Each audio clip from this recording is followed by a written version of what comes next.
मैं doctor P C Jat, associate professor political science, government college Kotputli, Jaipur, Rajasthan.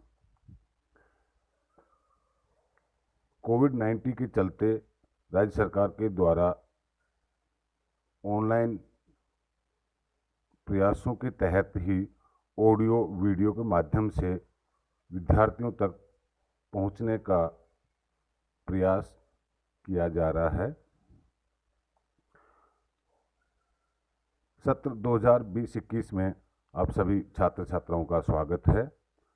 हम BA part first के first paper पर चर्चा करेंगे, जिस पेपर का नाम है राजनीति विज्ञान के मूल आधार।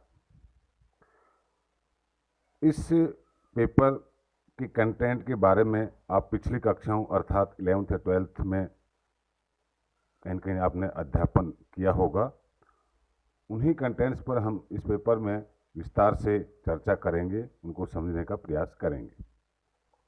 देखिए, स्कूलिंग से जैसे महाविद्यालय में छात्र बीए पार्ट फर्स्ट में प्रवेश लेते हैं तो उनके सामने कई तरह की कठिनाइयाँ सामने आती हैं, और उसमें जो विशेष ध्यान रखने की बात यह है कि स्कूलिंग और विश्वविद्यालय स्तर की जो परीक्षा प्रणाली है उसमें कुछ भिन्नता होती है।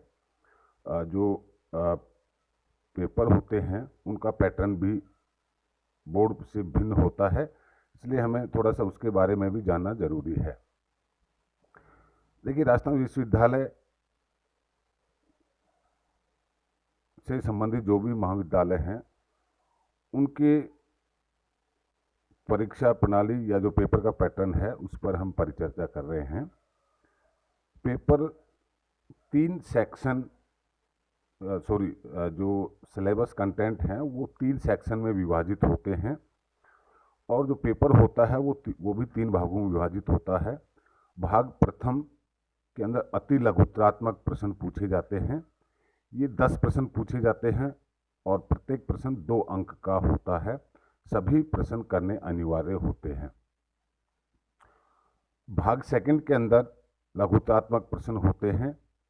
ये 4 प्रश्न पूछे जाते हैं और प्रत्येक प्रश्न 5 अंक का होता है। भाग सेकंड के अंदर भी सभी प्रश्न करने अनिवार्य होते हैं। भाग थर्ड के अंदर 6 प्रश्न पूछे जाते हैं और 6 में से 3 प्रश्न करने अनिवार्य होते हैं। ये जो 6 प्रश्न पूछे जाते हैं ये प्रत्येक सेक्शन से 2 प्रश्न होते हैं, उनमें से कोई एक करना अनिवार्य होता है। अर्थात ए सेक्शन से भी 2 प्रश्न पूछे जाएंगे, उसमें से कोई एक करना होगा। बी सेक्शन से भी 2 प्रश्न पूछे जाएंगे, उनमें से कोई एक करना होगा। और इसी प्रकार सी सेक्शन से भी 2 प्रश्न पूछे जाएंगे, उनमें से एक करना अनिवार्य है। प्रत्येक प्रश्न 20 अंक का होगा और इन प्रश्नों का जो उत्तर है वो 500 से 600 शब्दों में अपेक्षित होता है। तो अब हम चर्चा करेंगे, हमारा जो मूल जो पेपर है उसका नाम है राजनीति विज्ञान के मूल आधार। देखिए, इस पर हम चर्चा करें उससे पहले हमारा जो विषय है उसका क्या अर्थ है, क्या अभिप्राय है, उसके बारे में जानना जरूरी है। हमारा विषय है राजनीति विज्ञान। इसमें 2 शब्द हैं, राजनीति और विज्ञान। राजनीति एक विषय वस्तु है और विज्ञान अध्ययन का एक तरीका है, अध्ययन की एक पद्धति है। तो हमारे सामने 2 प्रश्न पैदा होते हैं कि राजनीति क्या है और राजनीति का आरंभ कहाँ से होता है। इन 2 प्रश्नों का उत्तर समझने जानने के लिए हमें एक काल्पनिक दृष्टिकोण या काल्पनिक नजरिए के माध्यम से हम इसको समझने का प्रयास करेंगे। कल्पना कीजिए कि मनुष्य जिस तरह से आज बहुत ही व्यवस्थित और सभ्य तरह से रह रहा है और शासन की अपनी एक व्यवस्था है, कई हजारों वर्ष पहले मनुष्य भी अन्य प्राणियों की तरह एक प्राणी रहा होगा जिसका जीवन सामाजिक नहीं रहा होगा, अर्थात वो भी एक पार्श्विक जीवन जीता होगा जो प्रकृति के बहुत नज़दीक रहा होगा और प्रकृति से कंद मूल फल खा करके अपना जीवन यापन कर रहा होगा। लेकिन चूंकि जो एक चीज़ व्यक्ति को या मनुष्य को अन्य प्राणियों से भिन्न करती है वो है बुद्धि। व्यक्ति के अंदर बुद्धि होती है और व्यक्ति अपनी बुद्धि का प्रयोग करके ही इस पाशविक अवस्था से निकलता है और वो समाज की रचना करता है। तो प्रश्न ये पैदा होता है कि व्यक्ति समाज की रचना क्यों करता है। देखिए, इससे समझने से पहले हमें समाज का जो अभिप्राय है उसे भी हमें समझना चाहिए। समाज व्यक्तियों का एक समूह है जो अपनी आवश्यकताओं के लिए परस्पर एक दूसरे पर निर्भर होते हैं और कुछ नैतिकता के नियमों से बंधे होते हैं। तो इस प्रकार हम देखते हैं कि समाज का जो अर्थ है उसके अंदर तीन बातें निहित हैं कि समाज व्यक्तियों का एक समूह है, दूसरा कि वो अपनी आवश्यकताओं के लिए एक दूसरे पर निर्भर होते हैं, कि तीसरा वो कुछ नैतिकता के नियमों से बंधे होते हैं। तो व्यक्ति यहाँ समाज में एक संगठित जीवन जीना आरंभ कर देता है। क्योंकि व्यक्ति, प्रश्न यहाँ ये पैदा होता है कि व्यक्ति उस प्राकृतिक अवस्था को कह लीजिए या उस पाशविक जीवन को क्यों छोड़ता है। तो इसका उत्तर होगा बेहतर जीवन की तलाश। क्योंकि कोई भी व्यक्ति अपनी सभी आवश्यकताओं को अकेला पूर्ण नहीं कर सकता, तो इसके लिए उसे दूसरों या अन्यों पर निर्भर होना पड़ता है।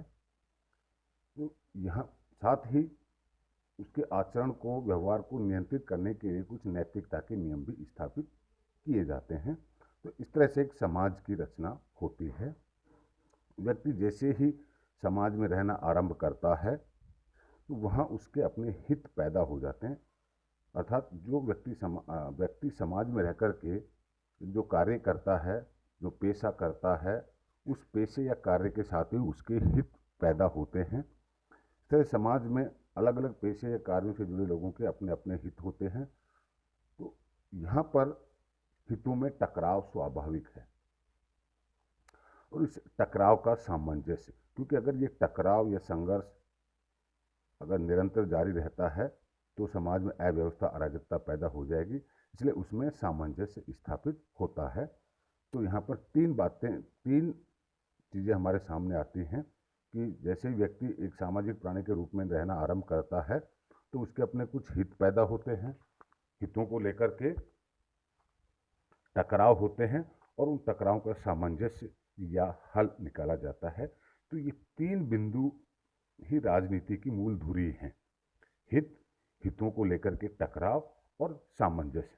तो हम राजनीति की एक परिभाषा दे सकते हैं कि राजनीति समाज में विभिन्न हितों के बीच टकराव और सामंजस्य की एक प्रक्रिया है।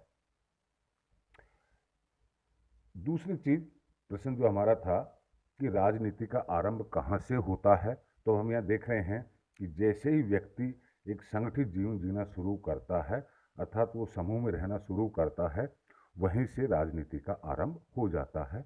अर्थात जैसे व्यक्ति के अपने हित पैदा होते हैं वहीं से राजनीति का आरंभ होता है। तो हित पैदा हुए, हितों को लेकर टकराव होता है और उन टकरावों का समाधान या सामंजस्य निकाला जाता है। ये ही राजनीति है। क्योंकि व्यक्ति के आचरण को नियंत्रित करने के लिए समाज में कुछ नैतिकता के नियम स्थापित किए जाते हैं।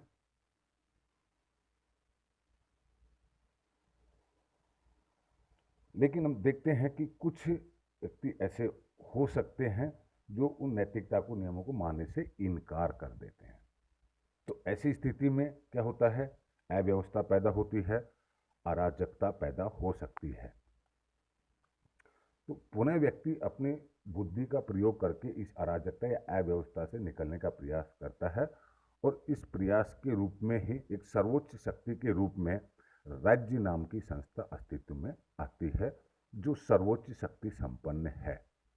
क्योंकि राज्य का अस्तित्व क्यों है, अर्थात राज्य क्यों अस्तित्व में आता है, तो इसका सीधा सा उत्तर क्या होगा कि समाज में विभिन्न हितों के बीच टकराव के बीच सामंजस्य स्थापित करने के लिए ही राज्य नाम की संस्था अस्तित्व में आती है। और राज्य ये प्रयास किस तरह से करता है कि राज्य कानून या नियमों के माध्यम से समाज में होने वाले टकरावों और संघर्षों के मध्य सामंजस्य स्थापित करता है। अब प्रश्न पैदा होता है कि चूंकि राज्य एक अमूर्त संस्था है, तो राज्य की शक्ति का प्रयोग कौन करेगा? हमारा उत्तर होगा कि जो व्यक्ति या व्यक्तियों का समूह राज्य की सर्वोच्च शक्ति का प्रयोग करते हैं उसे हम सरकार कहते हैं। तो इस तरह से सरकार राज्य की सर्वोच्च शक्ति का प्रयोग करके ही समाज में हितों के बीच होने वाले टकराव व संघर्षों के बीच सामंजस्य स्थापित करती है। तो इस तरह से हमने जो प्राथमिक रूप से जो 2 प्रश्न लिए हैं उनका उत्तर हमें शायद मिल गया होगा कि राजनीति क्या है और राजनीति का आरंभ कहाँ से होता है। तो हम पुनः एक बार इसका स्मरण करें कि राजनीति समाज में विभिन्न हितों के बीच होने वाले टकराव व सामंजस्य की एक प्रक्रिया है। दूसरा जो हमारा प्रश्न कि राजनीति का आरंभ कहाँ से होता है, तो ये हमने देखा कि व्यक्ति जैसे ही पार्श्विक जीवन को छोड़ करके एक सामाजिक जीवन आरंभ करता है, अर्थात समाज की रचना करता है और समाज में रहने लगता है, तो वहीं से उसके हित पैदा होते हैं और जैसे ही हित पैदा होते हैं तो स्वतः ही राजनीति का आरंभ हो जाता है। तो इस तरह से हम देख रहे हैं कि हित राजनीति के बीज हैं। जैसे हित पैदा होते हैं वहीं से राजनीति शुरू हो जाती है, क्योंकि अलग अलग व्यक्ति अलग अलग पेशे कार्य से जुड़े होते हैं, तो स्वाभाविक है कि उनके हित अलग अलग होंगे और उनमें टकराव स्वाभाविक है। तो राज्य नाम की संस्था है वो उन टकराव या संघर्षों के मध्य सामंजस्य स्थापित करती है। तो इस तरह से राजनीति का आरंभ जैसे ही व्यक्ति समाज में रहना आरंभ करता है या संगठित जीवन जीना शुरू करता है वहीं से राजनीति का आरंभ माना जाता है। और राज्य और सरकार का कार्य है कि समाज में विभिन्न हितों के बीच होने वाले टकरावों के मध्य सामंजस्य स्थापित करना है।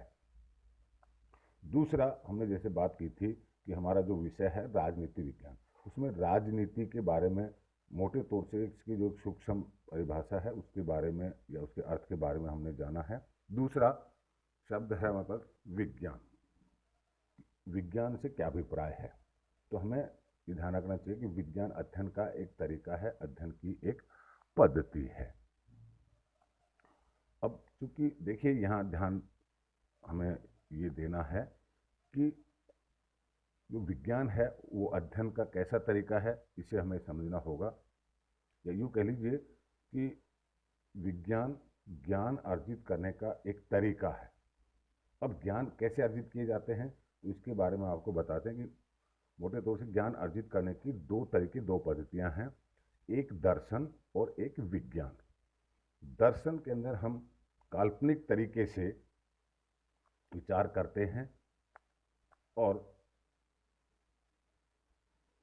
तर्क प्रस्तुत करते हैं। तो इस तरह से दर्शन तर्क पर आधारित होता है, अर्थात दर्शन में के माध्यम से जो ज्ञान सर्जित किया जाता है उसका आधार तर्क होता है। दूसरी तरफ वैज्ञानिक तरीके से जो ज्ञान अर्जित किया जाता है, ज्ञान सर्जित किया जाता है, उसका आधार तथ्य या प्रमाण होते हैं। तो इस तरह से विज्ञान अध्ययन का एक ऐसा तरीका है जो तथ्य या प्रमाण पर आधारित होता है। तो ये जो 2 शब्द हमारे विषय में थे, आपने देखा होगा राजनीति और विज्ञान, इन दोनों के बारे में शायद आप समझ चुके होंगे कि राजनीति का क्या अभिप्राय है और विज्ञान का क्या अभिप्राय है। आगे हम चर्चा करेंगे कि राजनीति का अभी तक कैसे और किस तरह से अध्ययन किया गया है। इसमें 2 नज़रिए हैं, एक परंपरागत नज़रिया और एक आधुनिक नज़रिया, जिन पर हम अगले व्याख्यान में परिचर्चा करेंगे। धन्यवाद।